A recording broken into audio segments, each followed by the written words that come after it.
May mga batang 90s ba dito? Kamusta kayo? Kamusta tayo? Alam niyo sa totoo lang tayo may pinakamasayang kabataan.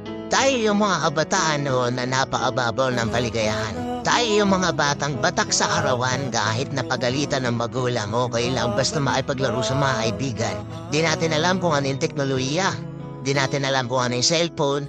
Di natin kilala si Coco Melon. Kontento na tayo sa mga laruan natin at sa kung ano yung meron.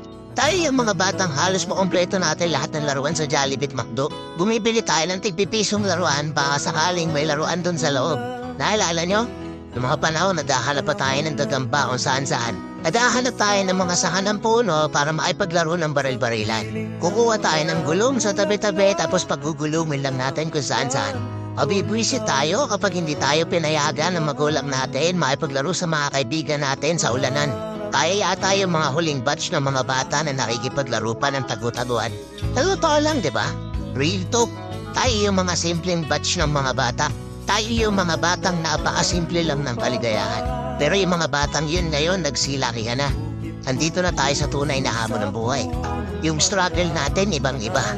Pero magtataka ka, yung mga bata ngayon iba na rin sila. Yung mga bata ngayon feeling nila mas magaling pa sila sa magulang nila. Yung mga bata ngayon nagre-rebelde agad kapag hindi na pagbigyan yung mga simpleng gusto nila.